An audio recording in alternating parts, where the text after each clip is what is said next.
The last thing I heard before the machine started beeping was my daughter saying, "Don't worry, Mom. We'll be here when you wake up." The first thing I saw when I opened my eyes, 3 weeks later, was an empty chair and a note that said, "Gone to Hawaii. Back soon. The nurses will take good care of you." 27 years of marriage, 2 children I raised, and they couldn't even wait to see if I'd survive before boarding their first-class flight to paradise. But here's what they didn't know while they were sipping Mai Tais on Waikiki Beach. I was planning something that would make their vacation look like pocket change. Before we jump back in, tell us where you're tuning. And if this story touches you, make sure you're subscribed, because tomorrow I've saved something extra special for you. My name is Goldie Turner. I'm 53 years old, and up until 3 months ago, I thought I knew exactly who my family was. I thought I understood loyalty. I thought I knew what in sickness and in health meant. Turns out I was living with strangers who wore familiar faces. It started on a Tuesday morning in September. I was rushing around the kitchen making breakfast for everyone. Same routine I'd followed for decades. Marcus, my husband, sat at the island scrolling through his phone, while I buttered his toast exactly how he liked it. Light spread, no crust. Our daughter Jessica was grabbing her coffee mug, the one I'd bought her from that little shop in Vermont last summer, and our son David was already honking in the driveway, impatient as always. I felt it then, a sharp pain that shot through my chest like lightning. Not the kind of pain you get from lifting something heavy or sleeping wrong. This was different. This was the kind of pain that makes your vision blur and your knees buckle. I grabbed the counter, trying to steady myself, but the room started spinning. "Marcus!" I called out, my voice barely above a whisper. He didn't look up from his phone. "Marcus, something's wrong." That got his attention. When he saw me gripping the granite countertop, knuckles white, face probably pale as the marble backsplash I'd spent months picking out, he jumped up. "Goldie, what's happening?" "I can't," I started to say, but the words got stuck. The pain was spreading now, radiating down my left arm, squeezing my chest like a vise. "I think I'm having—" I never finished that sentence. The last thing I remembered was Jessica screaming and David running through the front door, his car keys still jingling in his hand. The ambulance ride was a blur of sirens and voices. Someone kept asking me questions I couldn't answer. Someone else was sticking needles in my arm. I kept trying to focus on Marcus's face, the way he kept saying, "Stay with me, Goldie, stay with me," but everything felt far away, like I was watching it happen to someone else. At the hospital, they used words like massive cardiac event and critical condition. They talked about blocked arteries and emergency surgery. They mentioned percentages that made Marcus go quiet and Jessica start crying. I wanted to tell them I was going to be fine, that I had too much to do to just give up. But the medications made everything fuzzy. The surgery took 6 hours. When I woke up in the ICU, tubes everywhere, machines monitoring every heartbeat, the first face I saw was Marcus. He looked older somehow, like he'd aged years in a single day. His shirt was wrinkled, his hair messy, and he had that lost expression he got whenever something was broken, and he couldn't fix it himself. "Hey there, fighter," he said, taking my hand carefully, avoiding all the IV lines. "You scared us." I tried to smile, tried to say something reassuring, but my throat was raw from the breathing tube. All I managed was a squeeze of his hand. Jessica appeared next to him, her eyes red from crying. "Mom, thank God, we thought we lost you." David was there too, standing at the foot of the bed, looking uncomfortable in the way men do in hospitals. "The doctors say you're going to be okay," he said. "It'll just take time." Time, that word would haunt me for weeks. The first few days in the ICU passed in a haze of medication and monitoring. Marcus stayed most of the time, sleeping in that awful chair that couldn't have been comfortable for anyone, especially not a man his size. Jessica brought me flowers, the kind of expensive arrangements she usually only bought for special occasions. David visited every evening after work, always bringing something: magazines I couldn't focus on, crossword puzzles I was too weak to solve. They were attentive, loving, Exactly what you'd expect from a family facing crisis. Marcus held my hand during the worst of it, when the pain medication wasn't quite enough, and everything hurt. Jessica brushed my hair when the nurses were too busy. David figured out how to work the TV remote when I couldn't manage all the buttons. I should have known something was different when they started having hushed conversations in the hallway, little clusters of whispered words that stopped whenever a nurse walked by. I should have paid attention when Jessica kept checking her phone, scrolling through something that made her face light up in a way that seemed wrong for a hospital room, but I was focused on breathing, on healing, on trying to get strong enough to go home. The doctors were cautiously optimistic. My heart was responding well to the medications. The surgical repairs looked good. I was what they called a remarkable recovery, especially for someone my age who'd had such a severe attack. By the end of the first week, I was out of the ICU and in a regular room. Better lighting, a window that actually opened, and a bathroom I could use without help. Progress. Marcus seemed relieved, more like himself. He started talking about modifications we'd need to make at home, how we'd rearrange the bedroom so I wouldn't have to climb stairs right away. The guest room downstairs would be perfect, he said, already planning. We can move the TV down there, maybe get one of those adjustable beds, whatever you need. I loved him for thinking ahead, for assuming I'd want everything to be exactly as it was before, just with accommodations for my new reality. I loved that he was making plans that included me, that considered my comfort, my recovery. That was Thursday. Friday morning, Jessica came in with coffee for everyone, including the nurses, which wasn't like her but seemed sweet. She was more animated than she'd been all week, talking about her job, about some project she was excited about. She kept glancing at David, little looks that passed between them like they were sharing a secret. "Mom," she said, settling into the chair next to my bed, "we need to talk to you about something." My heart rate monitor started beeping a little fast. After what I'd just been through, those words carried weight. Marcus moved closer to the bed, taking my hand again. "It's nothing bad," he said quickly. "Actually, it's something good, something we've been planning." Planning? My voice was still hoarse, but getting stronger every day. David stepped forward, his hands in his pockets in that nervous way he'd had since he was a kid. "We booked a trip," he said.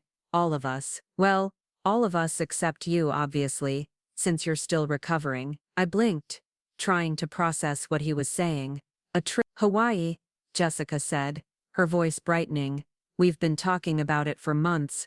Remember, that family vacation we kept saying we'd take when everyone's schedules aligned?" I did remember, vaguely, conversations over dinner about someday taking a real vacation together, the kind with beaches and room service, and no responsibilities. But those had been abstract discussions, someday plans, not immediate arrangements. "When?" I asked. Marcus squeezed my hand gently.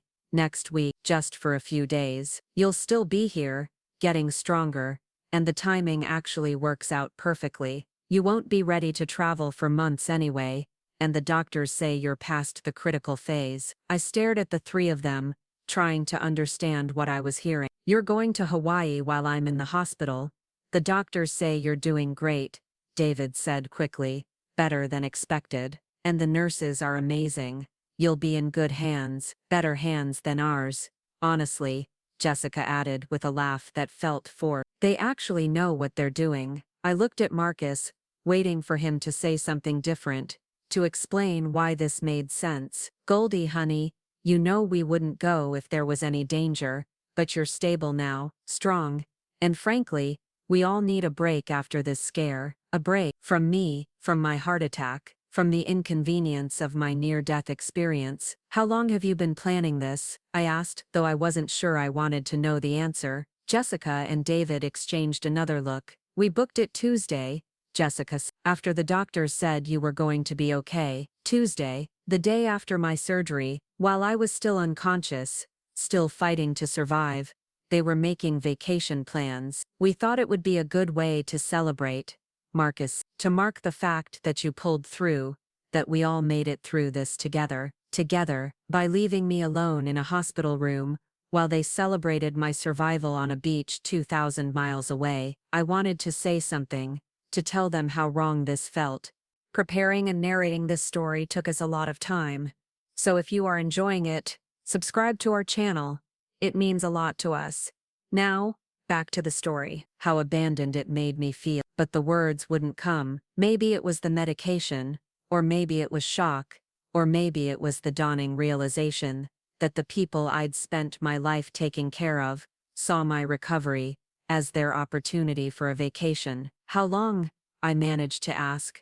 Just a week, Marcus said. 7 days. You'll probably barely notice we're gone, honestly. You sleep most of the time anyway. That stung more than it should have. The idea that my presence in their lives was so minimal that a week-long absence would be barely noticeable. We'll call every day, Jessica promised, and we'll bring you back something special, a souvenir, from the vacation they took while I recovered from a heart attack. I nodded, because what else could I do? I was stuck in a hospital bed, dependent on machines and medications, hardly in a position to argue or make demands. And they were right about one thing. I was past the critical phase. The doctors had said so themselves. When do you leave? I asked.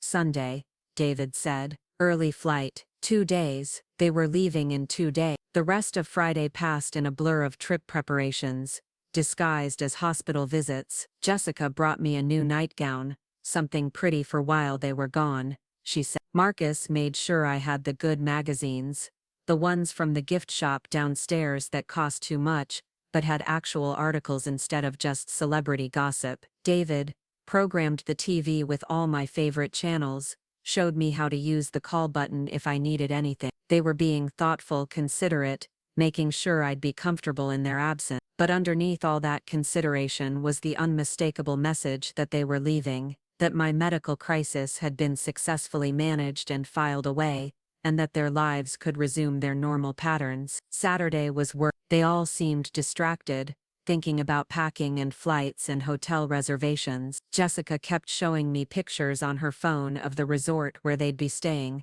a place with infinity pools and private beaches, and restaurants that required reservations months in advance. Look at this spa, she said, holding up a photo of a treatment room overlooking the ocean. I booked us all massages for Wednesday. After this week, we definitely need some relaxation. This week, the week I nearly died, the week they'd spent in hospitals and waiting rooms, and uncomfortable chairs, the week that had been so stressful for them that they needed a luxury vacation to recover. Marcus was different too, more distant. He'd started talking about practical things, about the insurance paperwork he'd need to handle while they were gone, about which neighbor had a key to the house in case of emergencies. It was like he was already mentally on the plane. The flight leaves at 6 in the morning, he told me Saturday night, so we'll probably head out around 3:30 to make sure we don't hit traffic. 3:30 in the morning.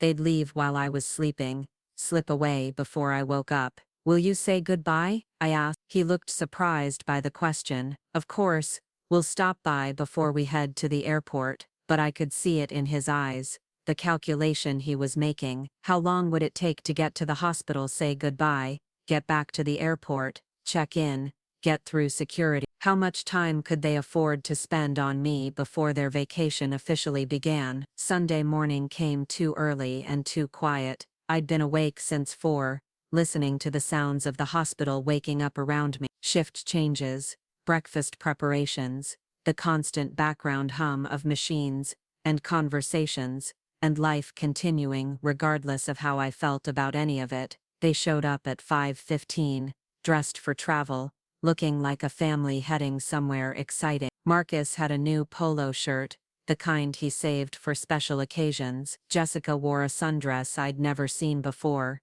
something she must have bought specifically for the trip. David had on shorts and a t-shirt, casual but expensive, the kind of outfit that said vacation without trying too hard. Hey, beautiful, Marcus said, leaning down to kiss my forehead. How are you feeling this morning? Like my family is leaving me in a hospital to go to Hawaii, I wanted to say, but instead I managed. Okay, a little tired. That's normal, Jessica said, checking her phone. The doctor said, you'd be tired for weeks. That's why this timing is actually perfect. You can focus on resting without worrying about us, without worrying about them, as if my concern for their well-being was a burden they needed to escape. David hung back near the door, clearly anxious about time, about traffic, about missing their flight. We should probably get going soon, he said to no one in particular. Of course, I said. You don't want to be late. Marcus squeezed my hand. We'll call tonight, once we get settled, and every day after that, you won't even know we're gone, but I would know. I'd know every minute of every day for the next week. I'd know when I woke up to an empty room, when visiting hours came and went with no visitors, when the nurses asked about my family, and I had to explain that they were in Hawaii. Have a wonderful time, I said, because it was what they needed to hear, what would let them leave without guilt. You deserve it, and maybe they did deserve it. Maybe surviving your wife's heart attack, your mother's brush with death, maybe that earned you a week in paradise. Maybe I was being unreasonable, expecting them to put their lives on hold indefinitely while I slowly healed. They each hugged me, careful of the wires and tubes, still connecting me to various machines. Jessica promised to bring me back a shell from the beach. David said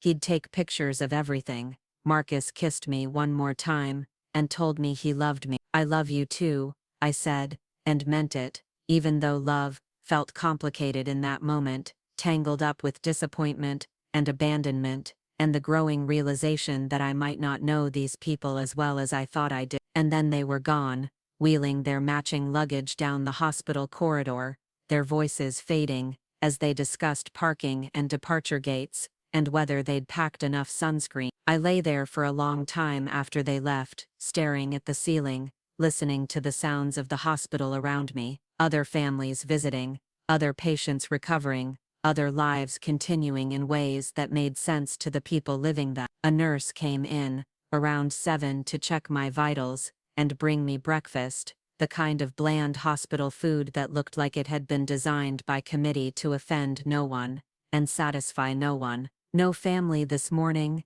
She asked, noting the empty chairs around my bed. They went to Hawaii, I said, trying to make it sound normal, like this was a perfectly reasonable thing for a family to do. She paused in checking my IV line. Hawaii, while you're here. I nodded, suddenly embarrassed, like their decision reflected something about me, about my worth, about whether I was the kind of person whose recovery merited staying close to home. Well, she said, after a moment, I guess that means you'll have some peace and quiet to focus on getting better. Peace and quiet, that was one way to look at it. The first day wasn't so bad. I slept a lot, which was normal according to everyone who asked. I watched morning talk shows and game shows and tried not to think about what time it was in Hawaii, what they might be doing, whether they were thinking about me at all. Marcus called that evening, right after dinner, his voice bright and relaxed in a way I hadn't heard in months. Gold, how are you, sweetheart?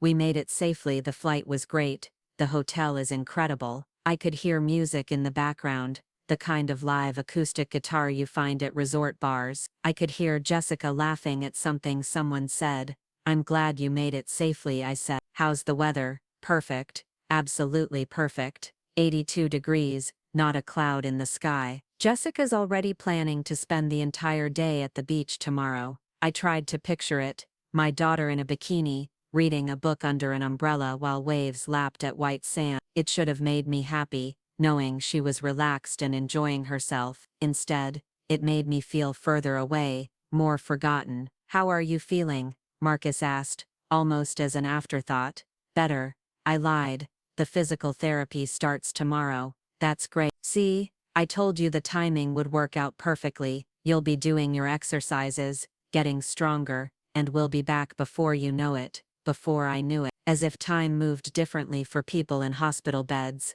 as if a week would pass in the blink of an eye instead of stretching out like a prison sentence. Well, I should let you get back to your vacation, I said, though I wanted to keep him on the phone, wanted to hear more about their day, wanted to feel connected to something outside these four walls. Love you, honey. Rest well. We'll talk tomorrow. And that was it. 3 minutes of conversation to cover 12 hours of their absence. The second day was harder. I was more alert, more aware of the silence around me. The physical therapist came in the morning, a cheerful woman named Brenda, who had me walking laps around the nurse's station with a walker, monitoring my heart rate, celebrating small victories like making it to the elevator and back without getting winded. "You're doing remarkably well," she said, as we settled back into my room. "Most patients, your age with your type of cardiac event, aren't this mobile, this quickly. Most patients my age." I was 53, not 83.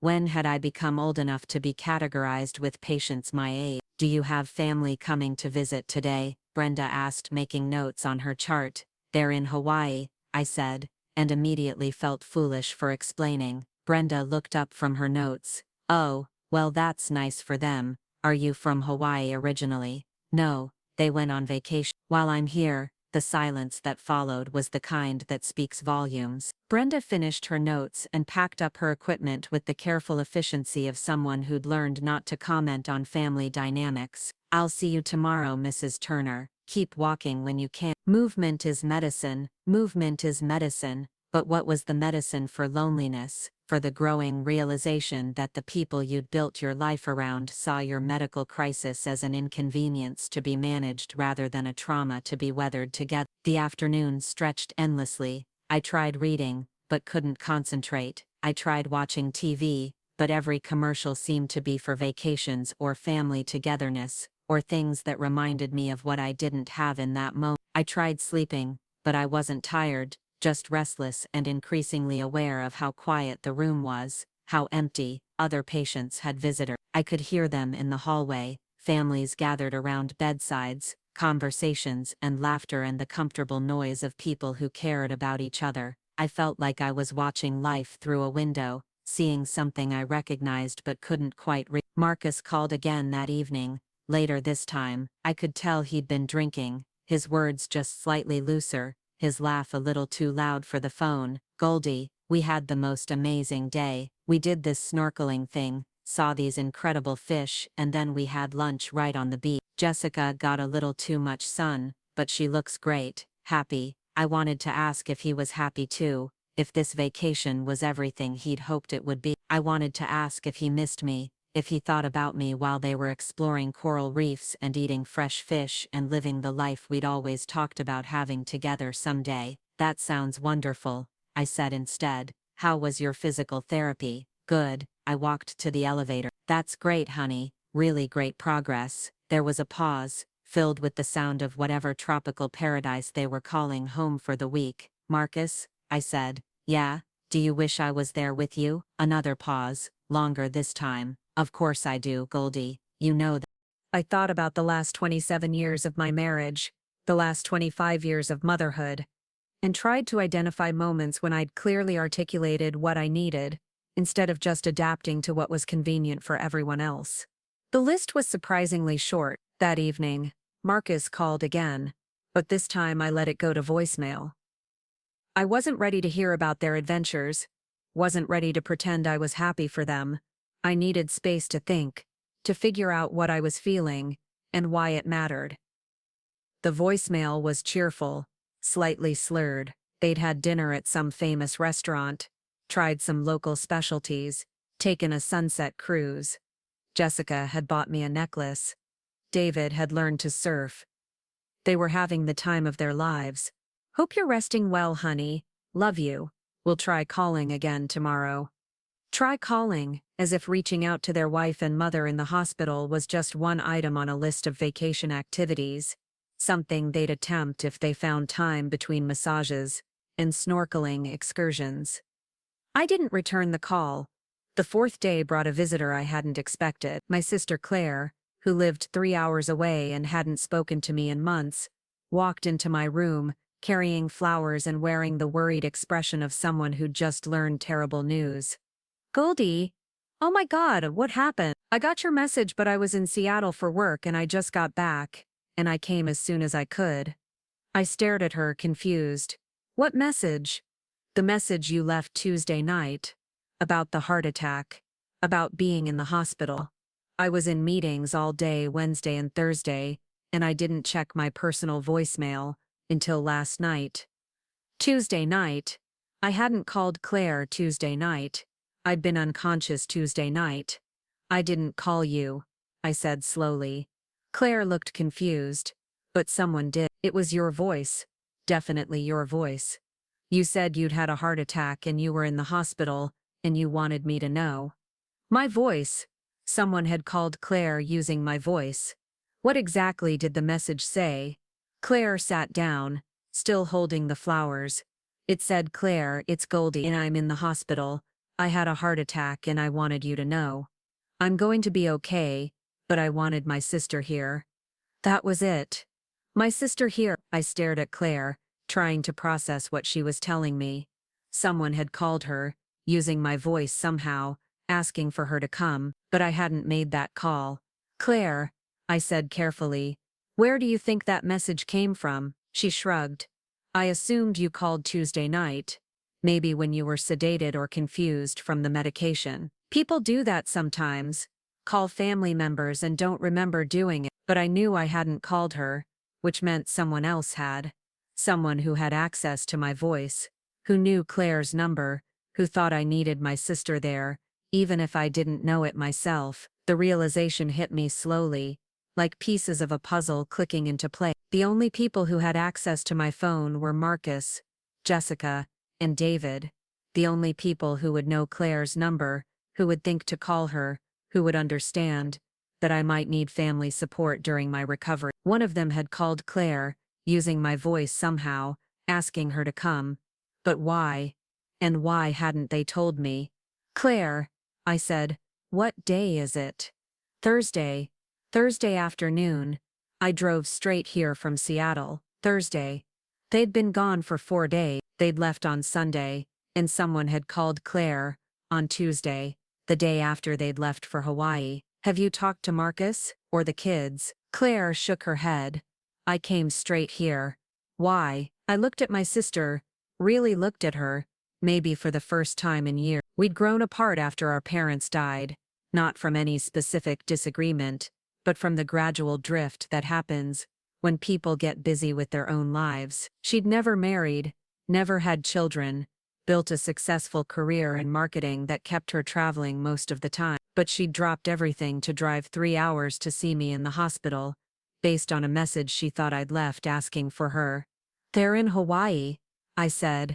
Who's in Hawaii? Marcus, Jessica, David, my family. They're in Hawaii. Claire stared at me. While you're here, in the hospital after a heart attack? I nodded, suddenly embarrassed again, like their absence was a reflection of my worth as a wife and mother. What the hell, Goldie? Why would they go to Hawaii while you're recovering from cardiac surgery? It was the first time anyone had asked that question directly, without trying to rationalize or explain or find the silver lining. They said I was past the critical phase. They said it was good timing, that I needed to focus on recovery anyway. Claire was quiet for a long time, processing what I'd told her. Finally she said, and you were okay with this? I didn't really have a choice. I was in a hospital bed, dependent on machines. What was I going to do? Forbid them from going? Yes, Claire said firmly. That's exactly what you should have done. You should have said, absolutely not. This is insane. I nearly died and you want to go on vacation. That's what you should have said. Hearing her say it so clearly, so definitively, made something shift inside me. The doubt I'd been carrying, the question of whether I was being unreasonable, started to dissolve. Claire was right. It was insane. I should have said no, but they already had it planned, I said weakly. So what? Plans change. People cancel trips all the time for family emergencies. This was a family emergency. They said it wasn't, since I was stable. Claire looked at me like I was speaking a foreign language. Goldie, you had a massive heart attack. You had emergency surgery. You're 53 years old and you almost died. That's not something you recover from in a few days. That's something that changes everything. That makes families pull together, not fly apart. She was right, and hearing her say it made me realize how much I'd been minimizing my own experience, how much I'd been accepting other people's definitions of what mattered and what didn't. How long are they gone for? Claire asked. Until Sunday. 3 more days. And they call you every day? So far, Marcus calls in the evening, tells me about their adventures. Claire was quiet again, but I could see the anger building in her face, the kind of protective rage you feel when someone you love is being mistreated. Goldie, she said finally, I think we need to talk about some things, about this marriage, about this family, about what's been going on that led to them thinking this was acceptable. I wanted to defend them, to explain that they weren't bad people, that they'd been scared and stressed and deserved a break, but the words wouldn't come. Because sitting there with Claire, seeing the situation through her eyes, I was starting to understand that maybe the problem wasn't just their decision to go to Hawaii, maybe the problem was bigger than that, older than that, more fundamental than. Maybe the problem was that I'd spent so many years being convenient, being accommodating, being the kind of wife and mother who never made unreasonable demands,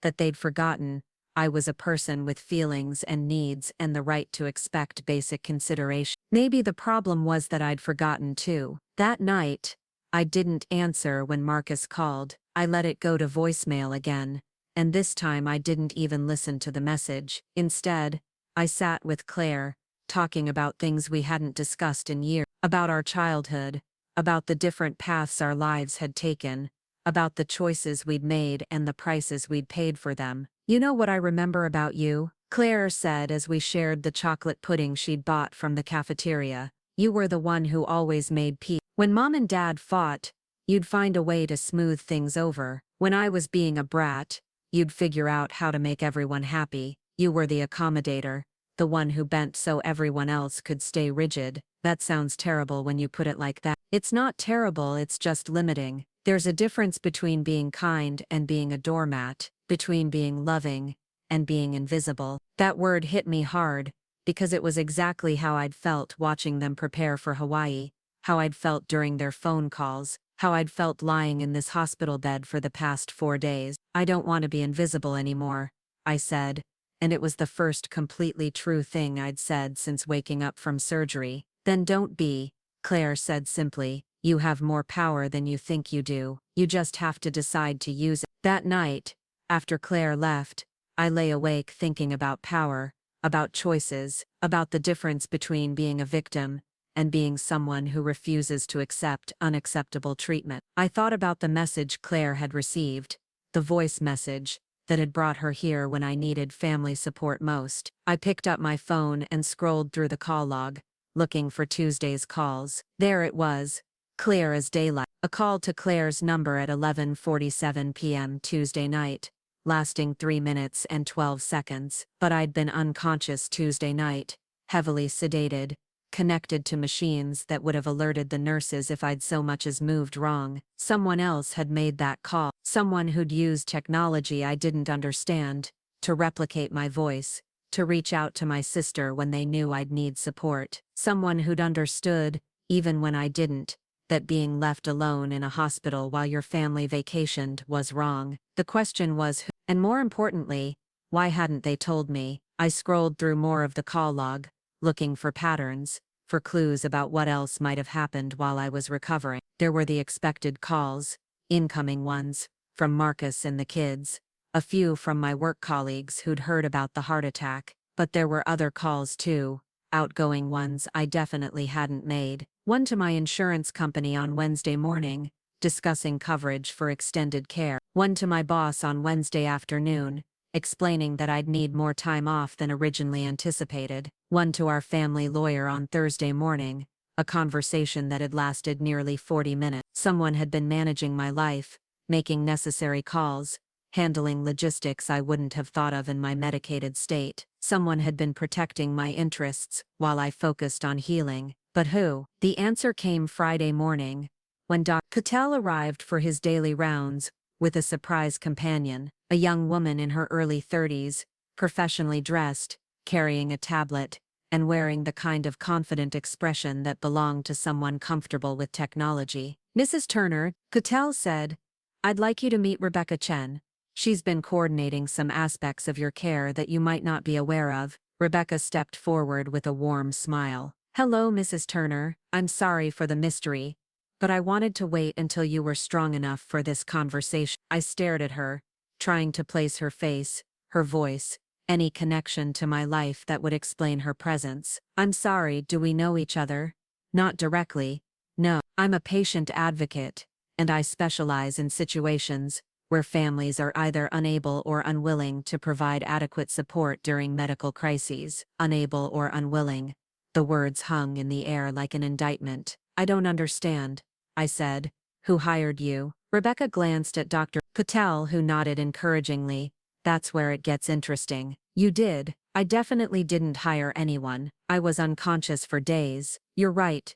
You were unconscious, but before your surgery, while you were still alert but heavily medicated, you signed several documents, standard medical forms, power of attorney paperwork, that sort of thing. Buried in that paperwork was a consent form for something called adaptive care coordination. She pulled out her tablet and showed me a document with my signature, shaky but recognizable. This program uses AI technology to monitor patient situations and provide support when family systems aren't functioning optimally. It's designed to step in when patients are vulnerable and potentially being neglected. I read the document, trying to remember signing it, trying to understand what I'd agreed to. So you've been making phone calls using my voice. The AI system has been making necessary communications to ensure your welfare and protect your interests. It analyzes patterns in family behavior, identifies potential problems, and takes action to address them. In your case,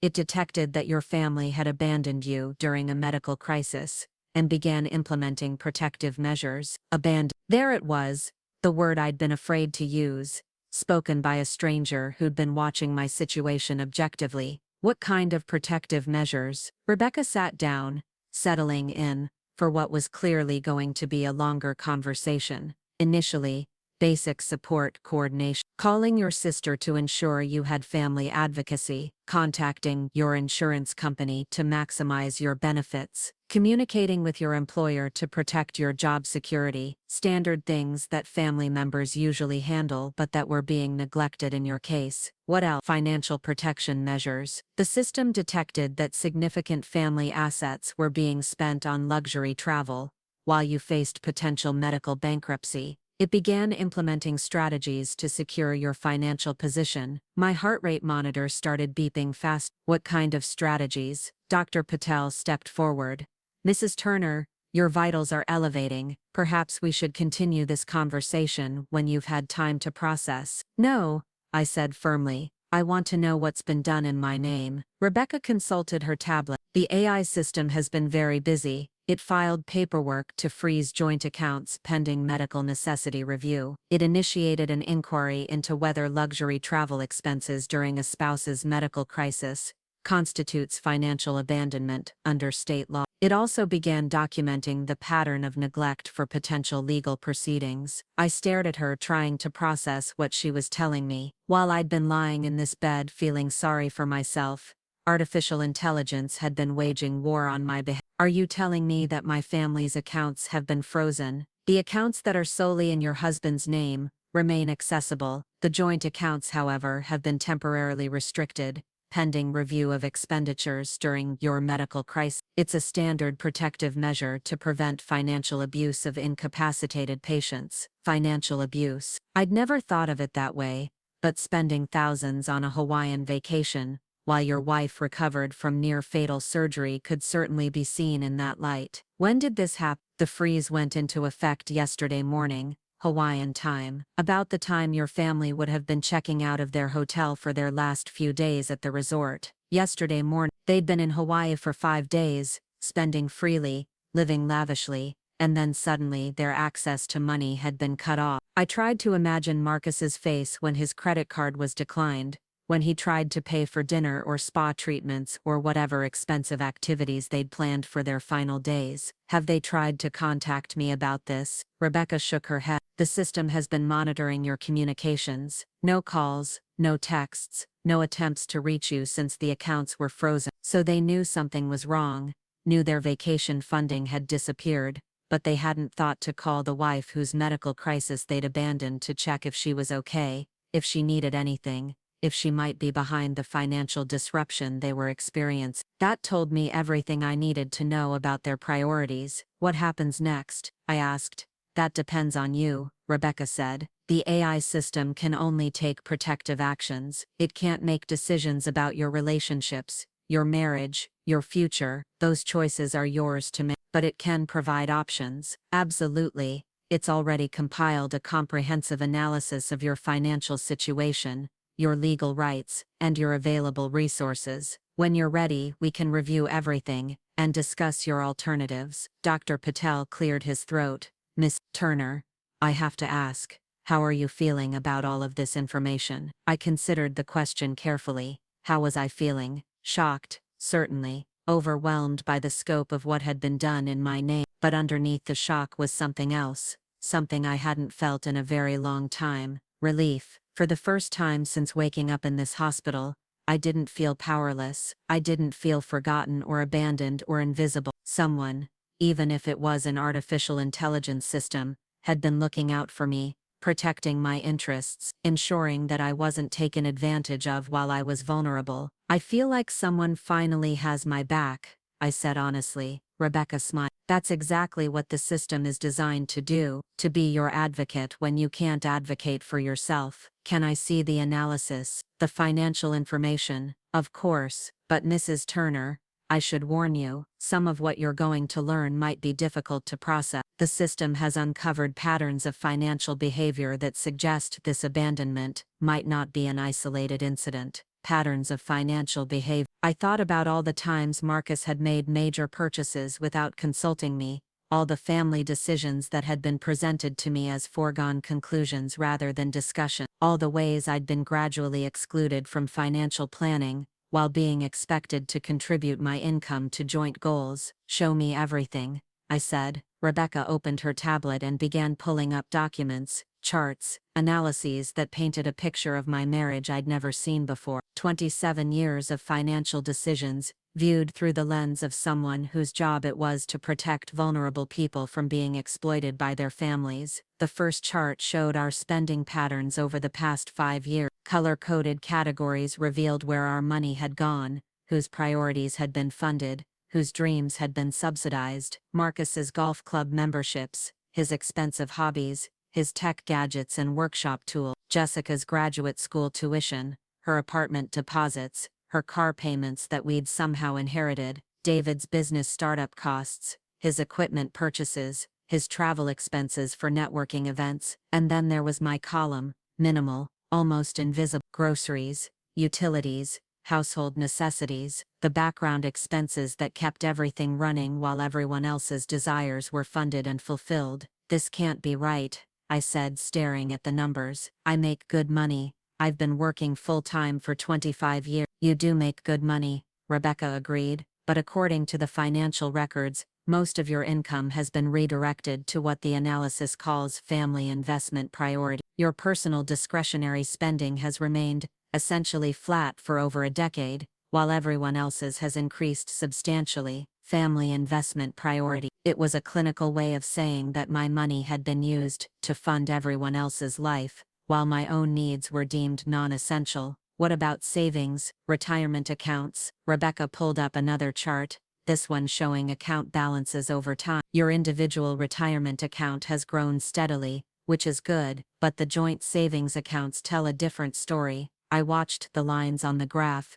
saw how money flowed in from both our salaries, but flowed out for purposes that seemed to benefit everyone except me. Large withdrawals for Marcus's investments, for the kids' various needs and wants, for family vacations I'd rarely enjoyed because I'd been too worried about the cost. The Hawaii trip cost $18,000, Rebecca said quietly. First-class flights, oceanfront suites, spa packages, fine dining, activities. $18,000 spent while you were in intensive care, funded entirely from joint accounts that include your contributions. $18,000. I tried to put that number in perspective. It was more than I'd spent on myself in the past 3 years combined. It was more than we'd budgeted for my entire medical recovery. It was more than most people made in several months. They'd spent $18,000 celebrating my survival while I lay alone in a hospital bed. There's more, Rebecca said, pulling up additional documents. The system also analyzed communication patterns, social media activity, and public records to understand the broader context of your family dynamics. What did it find? A pattern of gradual marginalization. Over the past several years, you've been increasingly excluded from family decisions, social activities, and financial planning. Your role has been progressively reduced to that of a financial contributor rather than a family member with equal standing. She showed me social media posts I'd never seen, family photos where I was either absent or positioned at the edges, like an afterthought, posts about family activities I hadn't been invited to, celebrations I hadn't been included in, decisions that had been made without my input. I stared at a photo from Jessica's birthday last year, a dinner at an expensive restaurant I remembered hearing about but hadn't attended. In the photo, Marcus, Jessica, David, and 3 other people I didn't recognize were raising glasses in a toast. The caption read, "Family dinner with the people who matter most." I wasn't in the photo. I hadn't been invited to my own daughter's birthday dinner. "I don't remember this," I said, pointing to the image. According to the metadata, this was posted while you were working a double shift at the hospital where you're employed. It appears the dinner was scheduled deliberately for a time when you wouldn't be available. They'd planned my daughter's birthday dinner for a time when I'd be working, ensuring I couldn't attend, and then posted about it online as if my absence was natural, expected, unimportant. How many other events? Since Wednesday, while I'd been struggling with physical therapy and feeling sorry for myself, artificial intelligence had been building a legal fortress around my rights and interests. What else? Your retirement accounts and personal savings are fully protected. Your employment benefits include extended medical leave, which means your job is secure while you recover. And because the Hawaii trip was funded with joint marital assets during a medical crisis, it's likely to be considered dissipation of marital property in divorce proceedings. Dissipation of marital property. A legal term for spending money frivolously when you should be preserving assets for both spouses. $18,000 on a vacation while your wife recovered from a heart attack would definitely qualify. The system has also documented the pattern of financial exclusion and social isolation, which strengthens your position significantly. Courts don't look favorably on spouses who marginalize their partners while benefiting from their contribution. I stared at the documents, at the evidence of systematic neglect I'd been too close to see. Part of me felt vindicated, finally having proof that I wasn't imagining the distance, the exclusion, the gradual erosion of my place in my own family. But another part of me felt devastated, confronting the reality that the people I'd loved most had been planning a life without me. "How long do I have to decide?" I asked. "Legally, there's no rush. The protective measures are in place and will remain so until you make a decision. But practically speaking, your family will return from Hawaii tomorrow, and they'll want answers about what happened to their access to funds. Tomorrow, Marcus, Jessica, and David would come back from their vacation to find their financial world turned upside down, their accounts frozen, their comfortable assumptions about my compliance shattered. For the first time since this whole ordeal began, I was the one with power. I was the one who would determine what happened next. "I need to think," I said. "Of course, but, Mrs. Turner, can I give you some advice?" I nodded. "Whatever you decide, don't let them convince you that you're being unreasonable. The AI system doesn't have emotions, doesn't have hurt feelings or family loyalty to cloud its judgment. It looked at your situation objectively and determined that you were being mistreated. That's not an opinion, it's a mathematical analysis of behavior patterns. A mathematical analysis, cold, clinical, unemotional, and apparently more reliable than my own judgment about whether I was being treated fairly by my family." After Rebecca left, I sat alone with the tablet she'd given me, scrolling through months of evidence that my family had been systematically excluding me from their lives, while continuing to benefit from my contributions. Photos, financial records, social media posts, communication patterns, a digital autopsy of a marriage and family relationships that had died so gradually I hadn't noticed. Dr. Patel stopped by in the afternoon, checking on my response to the morning's revelations. "How are you processing all of this information?" he asked. "I keep thinking I should be more upset," I said. "But mostly I just feel clear, like someone finally explained something I'd been sensing but couldn't articulate." That's a healthy response. Sometimes the most painful part of betrayal is the gaslighting, the way people make you doubt your own perceptions. Having external validation can be incredibly healing. Is it wrong that I'm not devastated, that I'm not crying, or begging them to come back? Dr. Patel sat down, giving me his full attention. Mrs. Turner, you've just learned that people you trusted have been systematically undermining your well-being for years. A healthy response to that information is anger, not grief. Grief is for losing something valuable. Anger is for discovering you've been cheated. Anger is for discovering you've been cheated. That resonated in a way that surprised me. I wasn't mourning the loss of my marriage. I was angry about being deceived about what my marriage actually was. The other thing to consider, Patel continued, is that you're recovering from a major cardiac event. Your body and mind are focused on survival, on healing, on moving forward. Dwelling on past hurts isn't conducive to recovery. So being practical about this situation is actually healthy. Being practical about protecting yourself and planning for your future is extremely healthy. Your heart attack was a warning, Mrs. Turner. Your body was telling you that something in your life was causing dangerous levels of stress. Maybe this crisis is an opportunity to eliminate some of that stress permanently. That evening, I called Claire, not because I needed permission or advice, but because I wanted to hear the voice of someone who cared about my well-being without any agenda. How are you feeling tonight? She asked. Different, I said. Like I've been asleep for years and I'm finally waking up. I told her about Rebecca, about the AI system, about everything I'd learned about my family's financial behavior and social patterns. Claire listened without interrupting, occasionally making small sounds of disgust or surprise. I have to say, I'm not shocked, she said when I finished. I've been watching this happen for years, but every time I tried to bring it up, you'd defend them or change the subject. You saw this. Why didn't you say something? I did try, Goldie. Remember 2 Christmases ago, when they went skiing without you? I asked you why you weren't going, and you said you needed to work extra shifts to help pay for the trip. I told you that was insane, and you said I didn't understand family dynamics. I did remember that conversation, and I remembered feeling defensive, like Claire was attacking my family instead of pointing out that I was being excluded from family activities while being expected to fund them. I saw it at Mom's funeral too, Claire continued.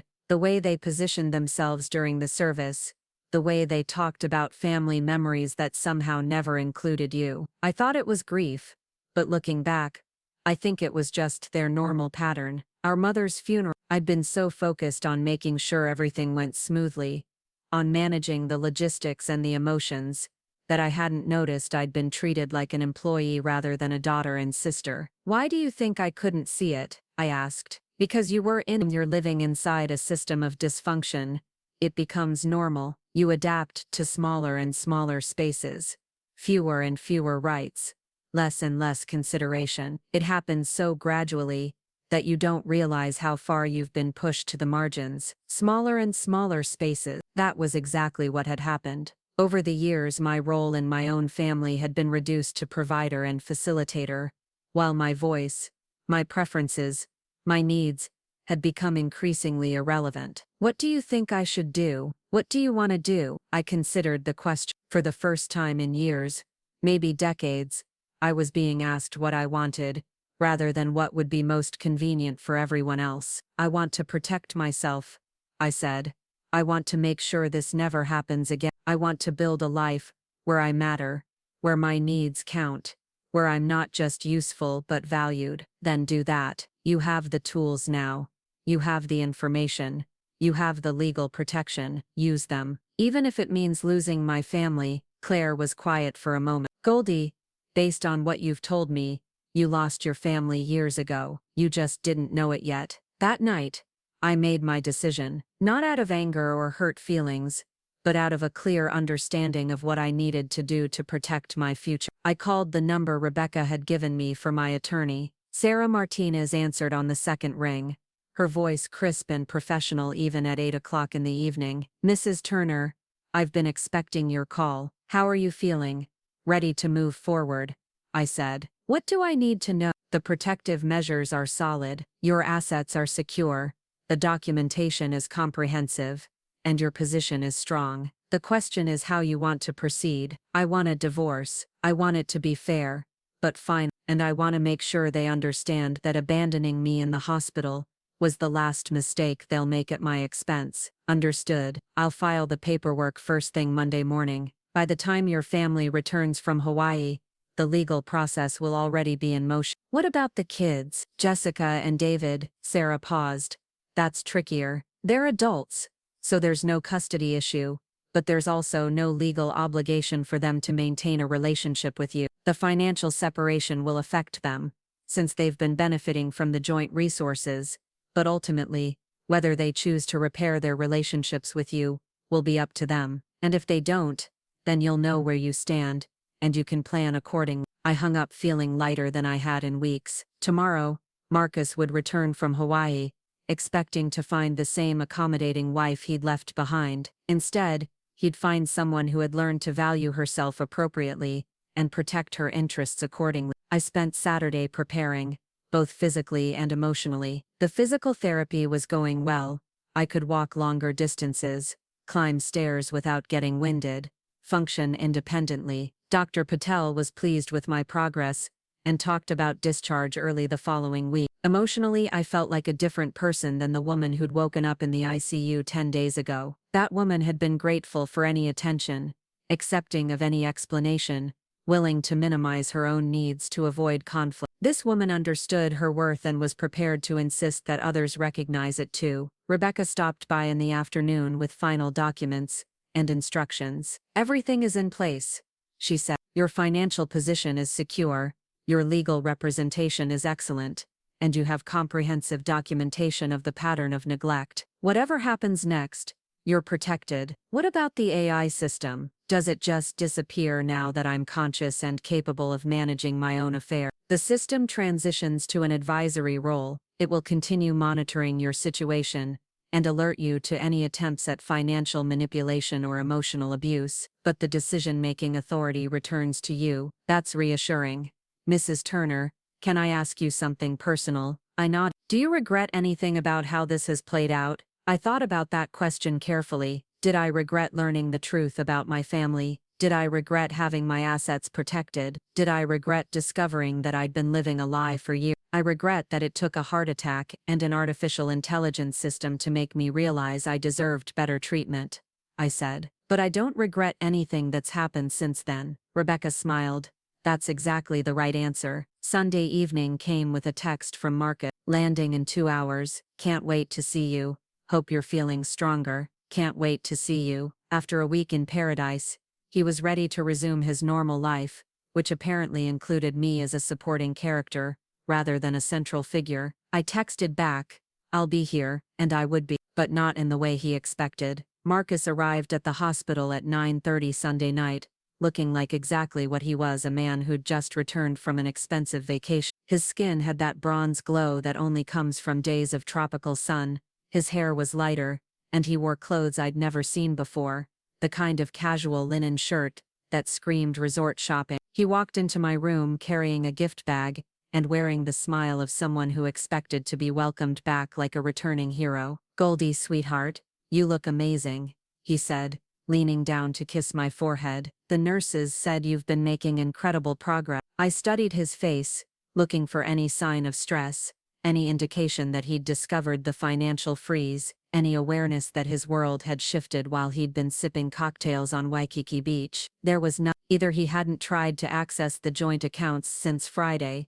or he was a much better actor than I'd given him credit for. How was Hawaii? I asked, keeping my voice neutral. His face lit up with the enthusiasm of someone eager to share vacation stories. Incredible. Absolutely incredible. The weather was perfect, every single day.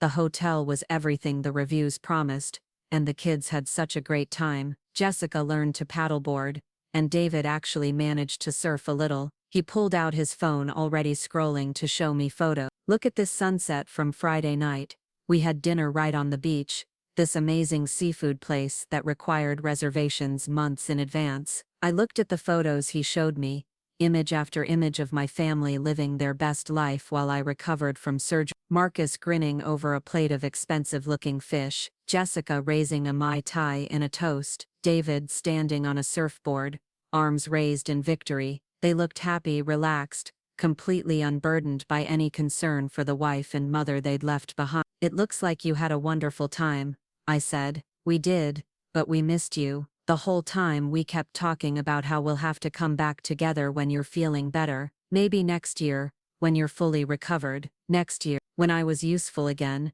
when I could contribute to the cost and effort of their vacation dreams instead of being an inconvenient reminder of mortality and medical bills." "That sounds nice," I said, though I knew there would be no next year, no family vacation, no pretending that a week of abandonment could be erased with future promises. Marcus set the gift bag on my bedside table with a flourish. "We brought you something special." Jessica picked it out. I opened the bag and found a silk scarf, the kind of generic souvenir you could buy at any tourist shop. It was pretty enough, tropical colors, soft fabric, but it felt like an afterthought, something grabbed at the airport gift shop on the way to catch their flight home. "It's beautiful," I said, because that's what he expected to hear. Jessica said, "It reminded her of you." Elegant and timeless, elegant and timeless, code words for old-fashioned and out of style. I wondered if Jessica had actually said that, or if Marcus was just filling silence with pleasantries that sounded affectionate,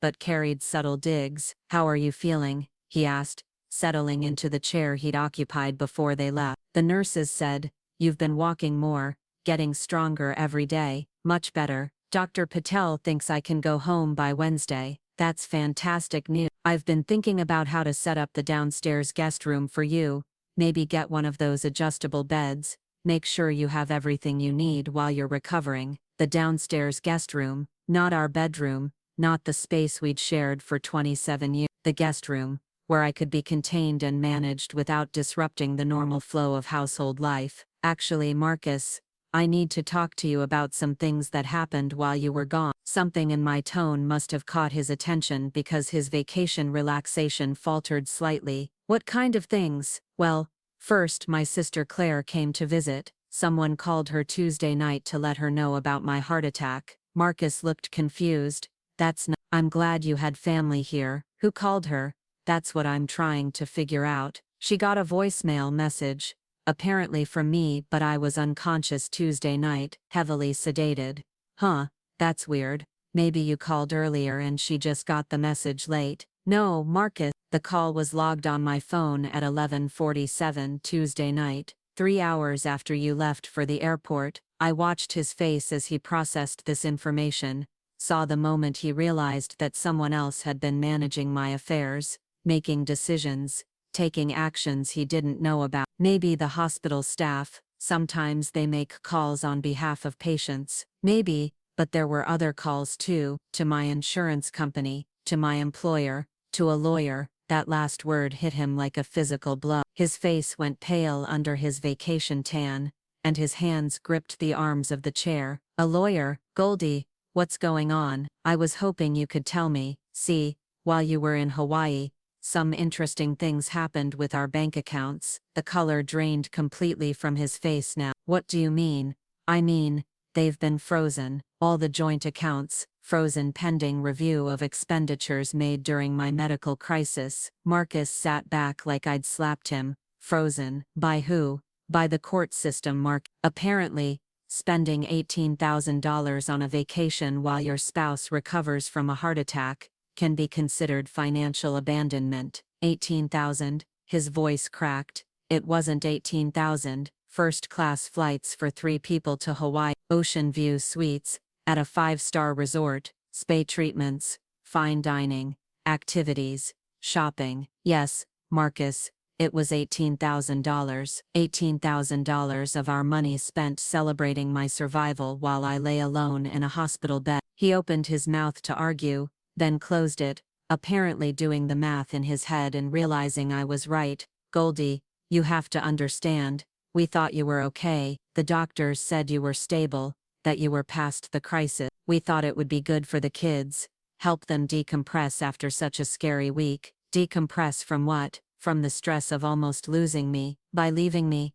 That's not what happened. Then explain to me what did happen, Marcus. Explain to me how a family deals with a medical crisis by abandoning the patient to go on vacation. He was quiet for a long time, staring at his hands, probably trying to find words that would make their behavior sound reasonable. We were scared, he said finally. Seeing you like that, thinking we might lose you, it was terrifying. And when the doctors said you were going to be okay, we just wanted to celebrate, to do something positive after all that fear. You wanted to celebrate my survival by leaving me alone. We didn't think of it that way. How did you think of it? Another long pause. We thought of it as taking care of ourselves, so we could take care of you. Self-care, that's what they'd called it. $18,000 of self-care, funded by joint marital assets, while I struggled through physical therapy and emotional trauma. Marcus, did you try to use your credit cards yesterday? The question seemed to catch him off guard.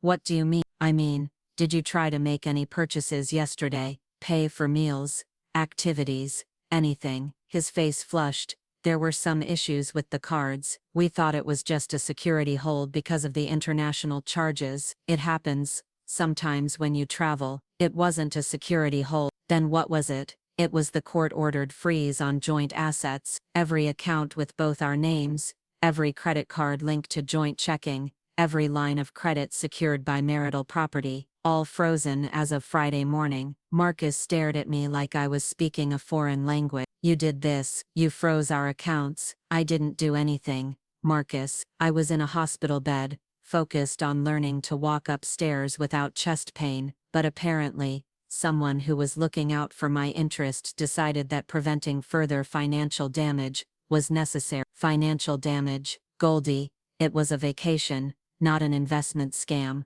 It was an $18,000 vacation taken during my medical crisis, using funds I'd contributed to, and had no say in spending. In legal terms, that's called dissipation of marital assets. Legal term, Goldie, what have you done? The way he asked the question, with that tone of accusation and disbelief, told me everything I needed to know about how he saw the situation. I was the problem for protecting myself, not the person who'd created the problem by abandoning. I protected myself, Marcus. I made sure that, while I was vulnerable and unable to manage my own affairs, no one could take advantage of my incapacity. Take advantage? We're your family, are you? Because families don't usually abandon each other in hospitals to go on luxury vacation. We didn't abandon you. We checked with the doctors. We made sure you were stable. We arranged for excellent care. You arranged for nursing care, Marcus. You didn't arrange for family support,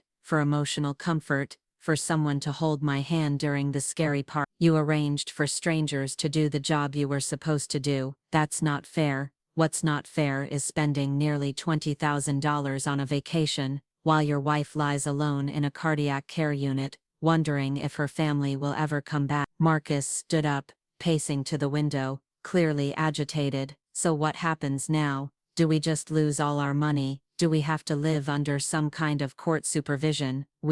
There is no we anymore, Marcus. He turned around, his face a mixture of confusion and panic. What do you mean? I mean, I filed for divorce. The papers will be served tomorrow morning. The silence that followed was so complete, I could hear the machines in the next room beeping, could hear conversations in the hallway, could hear the normal sounds of a hospital at night, continuing around us, while my marriage officially ended. Divorce. Can't we go to counseling? Figure out how to fix this? Fix what, Marcus? The 27 years of my life I spent making everyone else's dreams come true while mine were dismissed as impractical. The decades of working extra hours to fund family priorities that somehow never included my interests. The pattern of social exclusion that left me working while you and the kids built relationships that didn't include me. It wasn't intentional. Does that matter? Whether it was intentional or just thoughtless, the effect was the same. I became invisible in my own life. You're not invisible. Then why didn't anyone notice that leaving me alone in a hospital while you vacationed in Hawaii was wrong? Why didn't anyone think that maybe, just maybe, I might need emotional support during my recovery?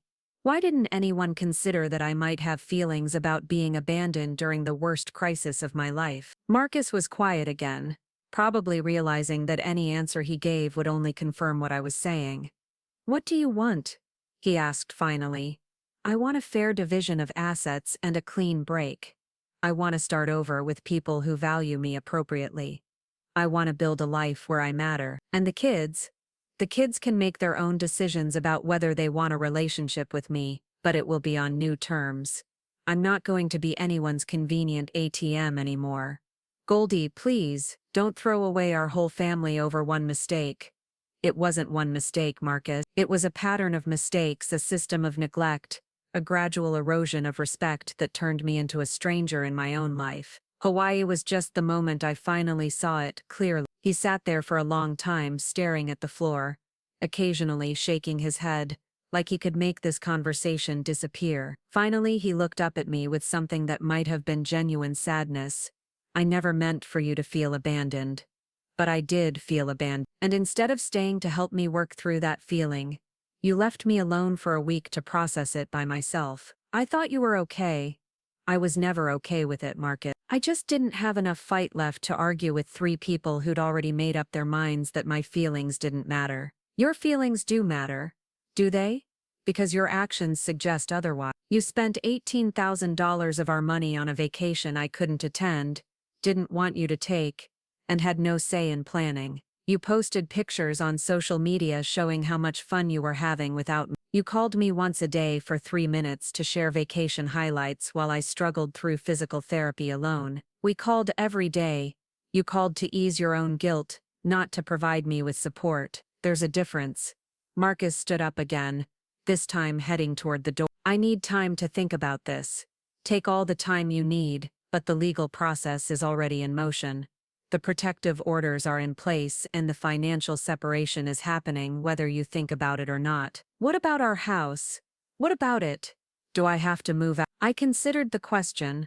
Our house, the one we'd bought together, renovated together, filled with 27 years of shared life, the one where I'd been gradually relegated to supporting roles while everyone else played lead character. The house is marital property, so that will be decided during the divorce proceedings. "But Marcus, I won't be coming back there when I'm discharged. I'll be starting fresh somewhere else." "Where will you go?" "Somewhere that belongs entirely to me. Somewhere no one can take for granted." He nodded slowly, probably beginning to understand that this wasn't a negotiation or a temporary crisis. This was an ending. "Can I ask you something?" he said. "What? Do you hate us, me and the kids?" I thought about that question carefully. Did I hate them? Was this decision driven by anger and hurt feelings? Or something deeper? "I don't hate you," I said finally, "but I don't trust you anymore, and I don't want to spend whatever time I have left trying to earn basic consideration from people who should have given it freely. What if we change? What if we do better?" "Marcus, you're 55 years old, Jessica is 28, David is 26. If you were going to learn how to treat me with respect and consideration, you would have learned it by now. I can't spend the rest of my life hoping you'll eventually see me as a person whose feelings matter." He opened the door to leave, then turned back one more time. "Goldie, I'm sorry.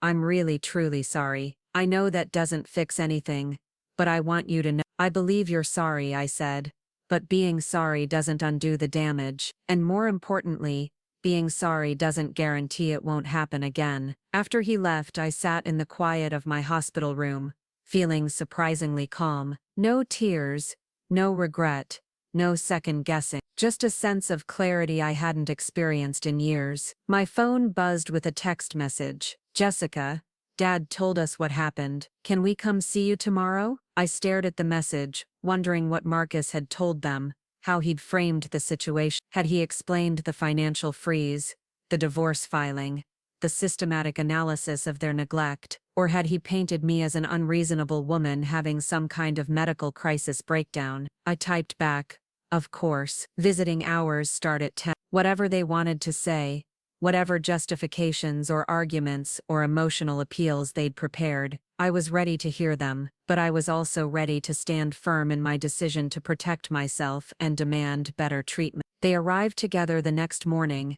Jessica and David looking like they'd spent the night strategizing. They were both dressed more formally than usual, like they were attending a business meeting rather than visiting their mother in the hospital. Jessica carried coffee for everyone, including me, which felt like an attempt to establish goodwill. David had his serious face on, the expression he wore when he was trying to solve problems. "Mom," Jessica said, settling into one of the chairs. Dad explained about the accounts being frozen and the legal issues. "We want to understand what's happening. What did your father tell you?" "He said you were upset about Hawaii and you hired a lawyer to freeze all the money," David said. "He said you're filing for divorce because we went on vacation while you were in the hospital." I nodded.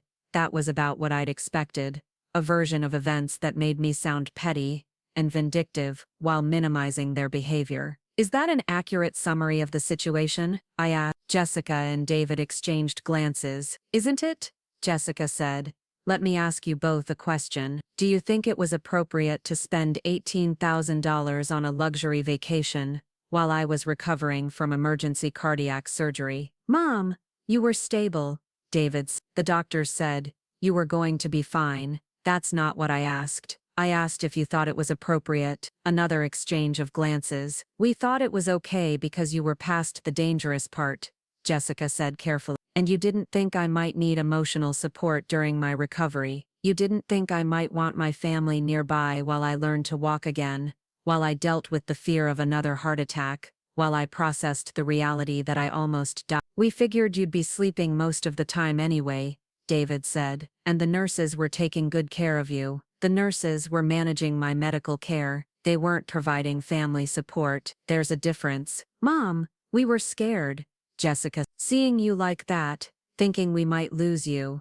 It was traumatic for us too." "So you dealt with your trauma by leaving me alone to deal with mine." "We didn't think of it that way." "How did you think of it?" "We thought of it as taking a break after a really stressful week," David said. "We thought it would be good for everyone if we recharged so we could be more helpful when you came home." "More helpful?" "David, I've been in this hospital for 10 days. How many times have you visited?" He looked uncomfortable.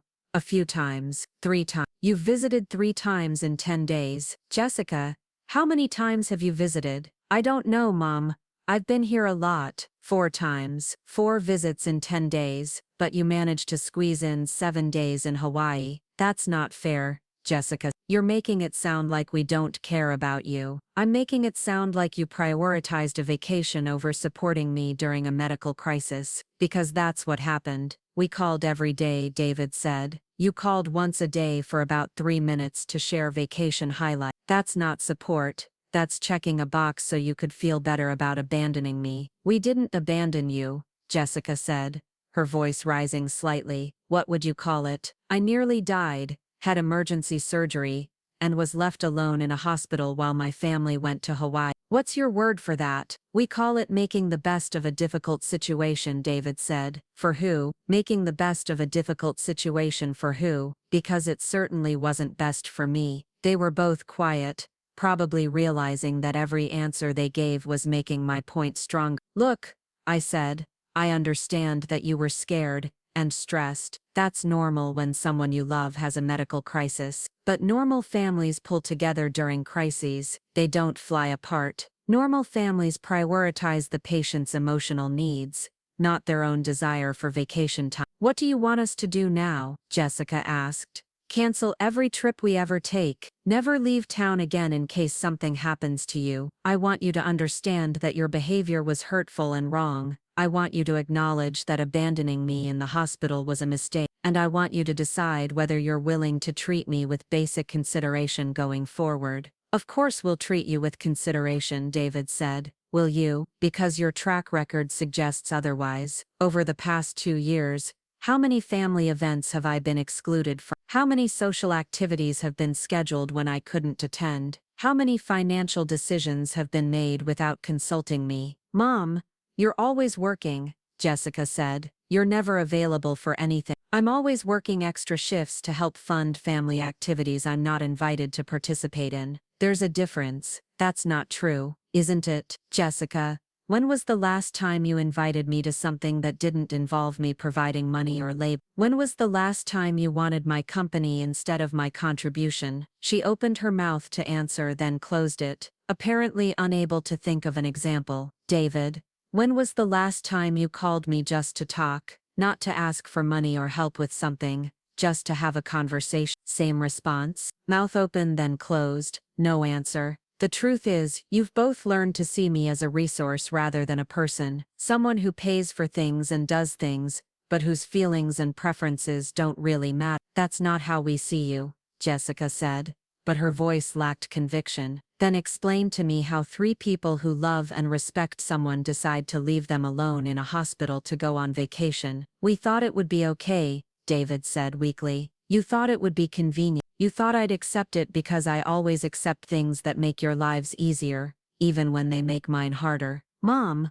what do you want from us? Jessica asked, sounding frustrated. I want you to decide whether you want a real relationship with me, or whether you just want to keep me around as a convenient resource, because I'm not going to be anyone's ATM anymore. We don't think of you as an ATM, don't you? When you needed money for graduate school, who did you call? When your car needed expensive repairs, who helped pay for them? When David wanted to start his business, who co-signed the loans? But when I needed emotional support during a medical crisis, where were you? We were dealing with our own feelings about almost losing you, Jessica. In Hawaii, you were dealing with your feelings about almost losing me by drinking Mai Tais on a beach. Mom, that's not fair. What's not fair is that I spent 27 years putting everyone else's needs first, and when I finally needed something, you all disappeared. We didn't disappear, we just took a trip. You took a trip during my medical crisis using money I'd contributed to, without consulting me, while I was too vulnerable to object, and then you posted pictures showing how much fun you were having without me. David pulled out his phone. Mom, we can delete the posts. We didn't think about how they might make you feel. It's not about the post, David. It's about the mindset that made you think posting pictures of your family vacation while I recovered alone was appropriate. What can we do to fix this? Jessica asked. You can't fix it. It's already done. The question is whether you want to build something new based on mutual respect and consideration. Of course we do. Then you need to understand that things are going to be different. I'm not going to be the family ATM anymore. I'm not going to work extra shifts to fund activities I'm not included in. I'm not going to prioritize your financial needs over my own emotional well-being. What does that mean, practically? David asked. It means you'll need to fund your own life. It means you'll need to consider my feelings before making plans that affect me. It means you'll need to treat me like someone whose presence adds value to your life, not just someone who provides money and services. And if we do that, you'll call off the divorce? Jessica asked. The divorce is between me and your father. Your relationship with me is separate. You can have a good relationship with me while I'm divorced from your father, or you can have no relationship with me while I'm married to him. Your choice. But Mom, if you divorce Dad, everything changed. The house, the money, the family dynamic, everything. Everything already changed, Jessica. It changed when you decided I was expendable during a medical crisis. I'm just making it official. They stayed for another hour, alternating between arguing and pleading, trying to find some combination of words that would make me change my mind. But my mind was made up, not out of anger or spite, but out of a clear understanding of what I needed to do to protect my future. When they finally left, David turned back at the door. Mom, we love you. We really do. I believe you love me, I said. But love without respect isn't enough anymore. Love without consideration isn't sustainable. Love without basic human decency isn't worth having. We can do better. Maybe you can, but I'm not going to spend what's left of my life waiting to find out.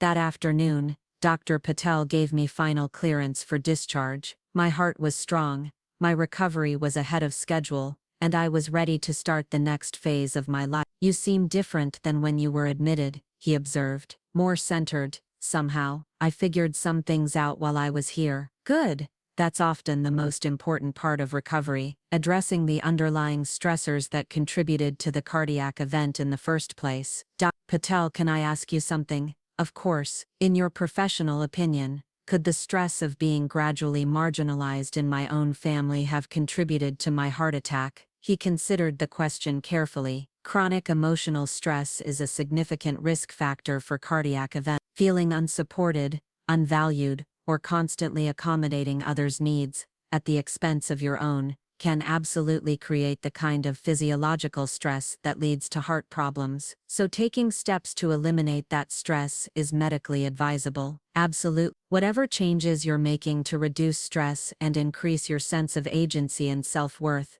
those changes are likely to improve both your emotional and physical health. Thank you. That's exactly what I needed to hear. I was discharged Wednesday morning, but I didn't go home. Instead, I went to a furnished apartment I'd rented the day before, a clean, quiet place that belonged entirely to me. No shared history, no accumulated resentments, no expectations or obligations beyond what I chose to take on. For the first time in 27 years, I was living in a space where my preferences mattered, where my needs came first, where no one could take my comfort or security for granted. It felt like coming back to life. The apartment was on the third floor of a converted Victorian house, with tall windows that let in morning light and a small balcony overlooking a tree-lined street. It came furnished with simple, clean pieces that felt neutral and calming. No heavy furniture loaded with memories, no decorative items that carried the weight of shared history, no photographs that reminded me of better times that turned out to be lies. I spent my first morning there drinking coffee from a white ceramic mug, while sitting in a chair that no one else had ever occupied, watching people walk their dogs and head to work, living their normal lives while mine underwent complete reconstruction. The silence was different here. At home, silence had always felt loaded with unspoken tensions,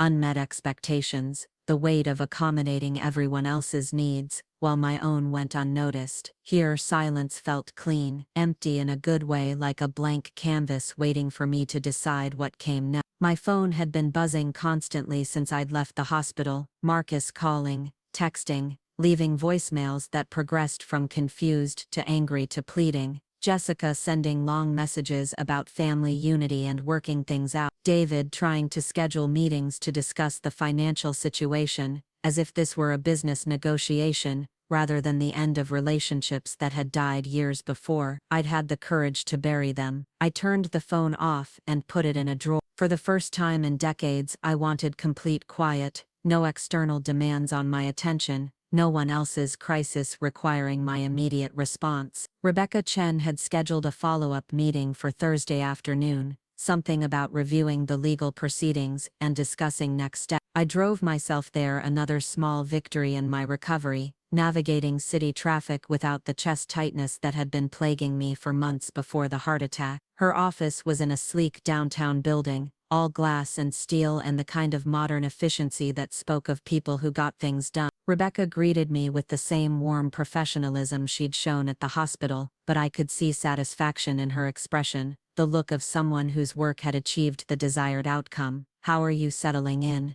she asked, as we sat down in her conference room.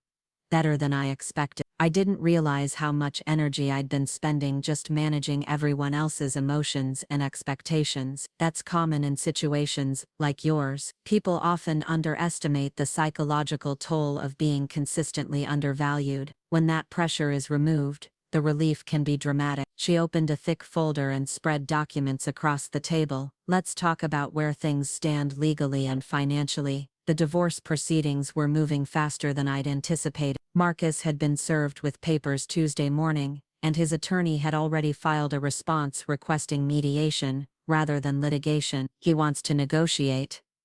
He wants to avoid a public trial where the pattern of financial and emotional neglect would be documented in court records. Smart move on his part, actually. "The evidence we've compiled is quite damaging." She showed me a comprehensive analysis of our marriage that read like an autopsy report. 27 years of financial decisions dissected and categorized, revealing patterns I'd been too close to see. My income consistently redirected to fund other people's priorities, major purchases made without my consultation, social expenses that excluded me while including everyone else, investment decisions that protected Marcus's interests while leaving me financially vulnerable. The most compelling evidence is the timeline of neglect escalation, Rebecca said, pointing to a chart that tracked the gradual increase in exclusionary behavior over the past 5 years. It's not random or unconscious, there's a deliberate pattern of marginalizing you while increasing extraction of your resources. Extraction, that was exactly what it had been, not sharing or partnership,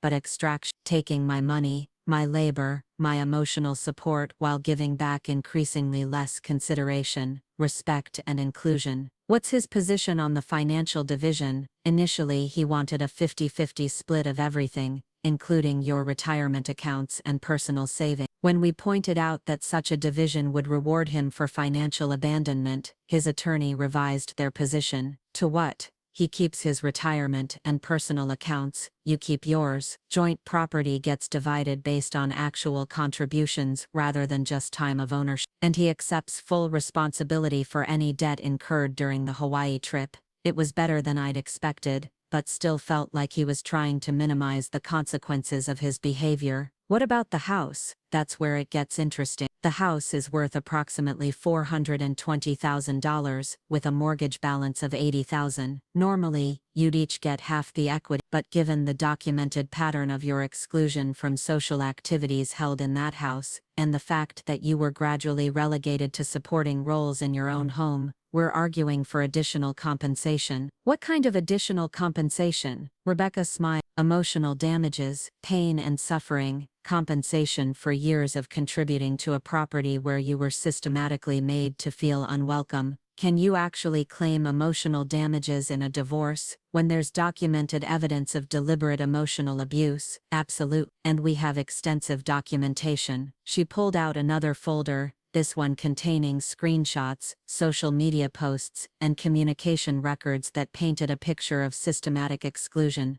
I'd been too embedded to recognize. Photos from family gatherings where you're either absent or visibly marginalized, social media posts celebrating family activities you weren't included in, text message threads between your husband and children discussing family plans without including you in the conversation. I stared at messages I'd never seen, conversations between Marcus, Jessica, and David planning activities, making decisions, sharing jokes and observations about their lives together. A parallel family dynamic that had existed alongside our official family, one where I was a topic of discussion rather than a participant. They have a group chat called the Core Family, Rebecca said gently. You're not included, the Core Family. They'd literally created a designation for their real family relationships, one that explicitly excluded me. While I'd been working extra shifts to fund their activities, they'd been bonding over my absence, creating intimacy through my exclusion. How long has this group chat existed? The good news, Rebecca continued, is that this level of documentation makes your case extremely strong. Marcus's attorney knows they can't win a trial, which is why they're pushing for mediation. What would you recommend? Mediation, but on your terms. You hold all the cards here. The evidence is overwhelming. Your financial position is protected, and public exposure of their behavior would be devastating for all of them professionally and socially. I thought about that. Marcus worked in commercial real estate, an industry where reputation and relationships mattered. Jessica was a marketing executive at a firm that valued corporate social responsibility. David's startup depended on investor confidence and public perception. A divorce trial that exposed their systematic emotional abuse of a family member during her medical crisis would destroy their professional credibility. What kind of settlement could we reasonably expect?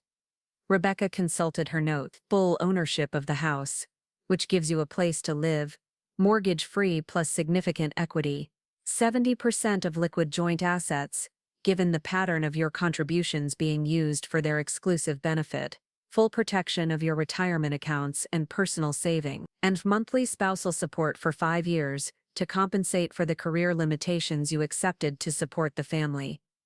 That seems like a lot, It's exactly what you're entitled to based on 27 years of contributing more than you receive, plus compensation for the documented emotional abuse and financial exploitation. I sat back in my chair trying to process the scope of what Rebecca was describing. Not just escape from a bad situation, but actual justice. Not just protection of my assets, but compensation for years of being systematically undervalued. There's one more thing, Rebecca said. The AI system has continued monitoring communications between your family members. They're planning an intervention. What kind of intervention? They want to present a united front to convince you that you're having some kind of medical crisis breakdown and that your behavior is irrational. They've scheduled a meeting for this weekend, where they plan to pressure you into dropping the divorce and returning to the family dynamic. All three of them, plus Marcus's sister and her husband, and possibly a family friend, who's a therapist. They're treating this as a mental health crisis, rather than a justified response to systematic mistreatment. Of course rather than examining their own behavior, they were pathologizing my response to it. Rather than acknowledging that their treatment of me had been wrong, they were framing my self-protection as illness. What do you recommend? Don't attend any meeting where they outnumber you 6-1 isn't a conversation, it's an ambush. Let them have their intervention without you. Let them explain to each other why abandoning you in the hospital was reasonable, and why protecting yourself financially is crazy. What if they show up at my apartment? They don't know where you live, and they can't find out legally. Your address is protected under the court order. If they somehow locate you and show up uninvited, that's harassment and violation of a protective order. I felt a surge of gratitude for the legal fortress that had been built around my independence. For the first time in years, maybe decades, I had actual control over who could access me and when. Rebecca, can I ask you something personal? Of course. How often do you see cases like this, where the family dynamic has become this systematically abusive? More often than you'd think, especially among professional families, where there's enough money to make exploitation financially worthwhile. It's usually gradual, like you experience. One person slowly becomes the resource that funds everyone else's lifestyle, while their own needs become increasingly irrelevant. Why doesn't the person being exploited recognize it sooner? Because it happens incrementally, and because the person being exploited usually has a high tolerance for putting others' needs first. By the time the pattern is established, it feels normal. Plus, the family develops sophisticated justifications for why the arrangement is fair or necessary, like saying I was too busy with work to participate in family activities. Exactly. Or saying you preferred contributing financially rather than being involved socially, or suggesting that your participation wasn't necessary because everyone else had things handled. All justifications I'd heard and accepted, explanations that made my exclusion sound like my choice rather than their decision. The other factor, Rebecca continued, is that this kind of systematic marginalization often accelerates during times of vulnerability. Your heart attack wasn't just the moment you finally saw the pattern clearly, it was also the moment they felt safe to abandon you completely, because they assumed you'd be too weak to fight back. They miscalculated, dramatically. They expected you to be grateful for any attention and willing to accept whatever scraps of consideration they offered. Instead, you protected yourself and demanded accountability. I left Rebecca's office feeling both vindicated and overwhelmed. Vindicated because an objective professional had confirmed that my perceptions were accurate, that the treatment I'd endured was genuinely abusive, and that my response was not only justified, but legally supported. Overwhelmed because the scope of the betrayal was larger than I'd realized, more systematic and deliberate than I'd wanted to believe. That evening I sat on my little balcony with a glass of wine, watching the neighborhood settle into evening routine. Families walking together after dinner, couples sitting on porches, people living normal lives where consideration and inclusion were basic expectations rather than rare gifts. My phone, which I'd turned back on to check messages from Rebecca and my doctors, buzzed with a call from Jessica. I let it go to voicemail, but curiosity got the better of me and I listened to the message. Mom, this is ridiculous. We need to talk like adults. We've scheduled a family meeting for Saturday afternoon to discuss this situation rationally. Dad's sister is flying in and Doc Morrison from Dad's golf club is going to facilitate the conversation. We need to work this out before you do something you'll regret. Dr. Morrison from Dad's golf club. They'd recruited a family friend who was a therapist to help them convince me that protecting myself was irrational. A meeting where I'd be outnumbered 6-1, where my responses would be analyzed and pathologized, where the goal was to restore the previous dynamic rather than address the problems that had led to its collapse. I deleted the message without responding. Friday brought a text from Marcus. Goldie, please reconsider this course of action. Think about what you're throwing away. Think about our history, our family, everything we've built together. Don't let one misunderstanding destroy 27 years. One misunderstanding. That's how he was characterizing systematic emotional abuse and financial exploitation. A misunderstanding, as if the problem was my interpretation of their behavior rather than their behavior itself. I deleted that message too. Saturday afternoon came and went quiet. I spent it reading on my balcony, taking a long walk through the neighborhood, cooking myself a simple dinner. Around 4 o'clock, my phone started buzzing with missed calls and increasingly frantic messages from the intervention I wasn't attending. From Jessica. Mom, where are you? We're all here waiting for you. From David. This is childish. We drove 3 hours to have this conversation. From Marcus. Goldie, your absence is proving their point about your mental state. From someone I didn't recognize. Mrs. Turner.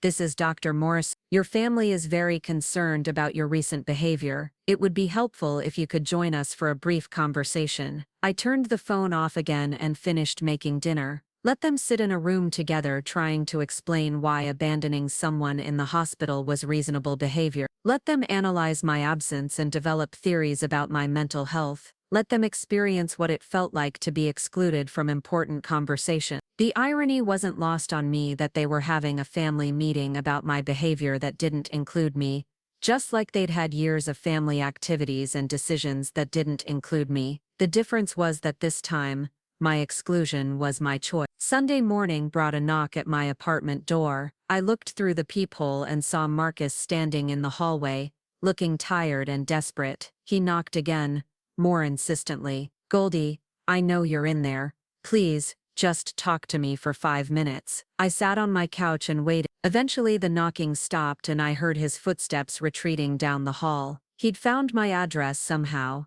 despite the legal protections, but he hadn't tried to force his way in or create a scene. Small mercies. An hour later my building manager called. Miss Turner, there's a man here asking about you. He says he's your husband and he needs to deliver some important documents. Should I let him up? No. Thank you. If he has documents to deliver, he can go through our attorneys. He seems pretty upset. I'm sure he is, but he's not welcome here. Understood. I'll let him know. The next day, Rebecca called with an update on the settlement negotiations. Marcus's attorney has revised their offer significantly. He's agreed to your terms on almost everything: house ownership, asset division, spousal support. The only sticking point is the timeline. What about the timeline? He wants to delay the final decree for 6 months, ostensibly to allow for reconciliation attempts. What he really wants is time to pressure you into changing your mind. Absolutely not. That's what I figured you'd say. I'll counter with 60 days to finalize everything. Take it or leave it. What about Jessica and David? Have they been in contact with you? David's been calling my office trying to schedule meetings to discuss the financial impact on the family. Jessica sent a long letter about how divorce will traumatize everyone and destroy family relationships. What did you tell them? That you're an adult making informed decisions about your own life, and that their opinions about those decisions are irrelevant to the legal proceedings. Good. Goldie, there's something else. The AI monitoring system has picked up some concerning communications. What kind of concerning? They're discussing ways to pressure you into returning. Marcus has been researching legal ways to have you declared mentally incompetent. Jessica's been contacting your friends and colleagues to build a case that you're having some kind of breakdown. I felt my heart rate spike, the old anxiety response to being under attack. But this time, instead of panic, I felt clean, focused anger at people who would rather destroy my reputation than examine their own behavior. Can they actually do that? Have me declared incompetent? Not with the evidence we have. Your medical records show complete mental clarity throughout your hospitalization and recovery. Your financial decisions have been rational and well-informed. Your legal choices have been made with full understanding of the consequences. Any competency challenge would backfire spectacularly, but they're going to Marcus's attorney strongly advised against it, but he seems determined to pursue every possible avenue to avoid accepting responsibility for his behavior. What about Jessica contacting my friend? That's harassment,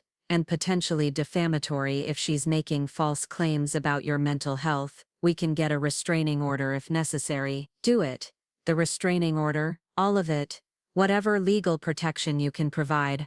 I want it. I'm tired of being reasonable with people who have never extended me the same courtesy. Rebecca made notes on her legal pad. I'll file the paperwork Monday morning. Complete protection from contact, communication, or third-party harassment. Thank you. Goldie, how are you holding up emotionally? This level of family attack can be devastating, even when you know you're making the right choices. I considered the question, how was I holding up? I was sleeping better than I had in years. I was eating meals I actually wanted instead of cooking what everyone else preferred. I was reading books I enjoyed instead of watching television shows chosen by committee. I was living in a space that reflected my preferences instead of accommodating everyone else's needs. I'm holding up remarkably well, I said, better than I've felt in years. Actually, that's the reaction of someone who's been living under chronic stress for a long time. When that stress is removed, the relief can be dramatic. I keep waiting for the sadness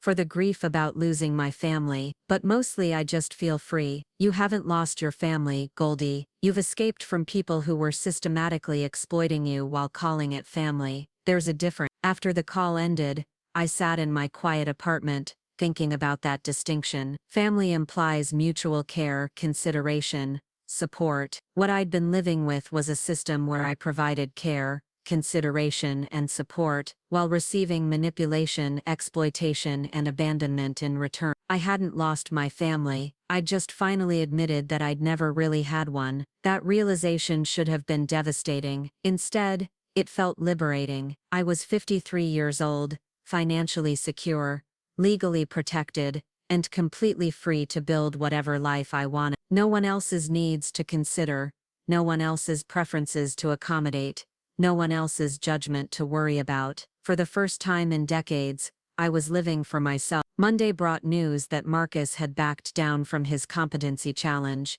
and accepted the 60-day timeline for finalizing the divorce. Jessica and David had been served with restraining orders prohibiting them from contacting me directly or through third party. The legal fortress around my independence was complete. Tuesday, I visited Dr. Patel for my follow-up appointment. My heart function was excellent, my blood pressure was normal, and my stress levels were dramatically improved. Whatever changes you've made in your life are working, he said, reviewing my test results. Your cardiovascular health has improved significantly since your discharge. I eliminated some major sources of chronic stress. Good for you. Stress management is often more effective than medication for preventing future cardiac events. Dr. Patel, can I ask you something? In your medical opinion, was the stress of my family situation a contributing factor to my heart attack? Absolutely. Chronic emotional stress, especially the kind that comes from feeling powerless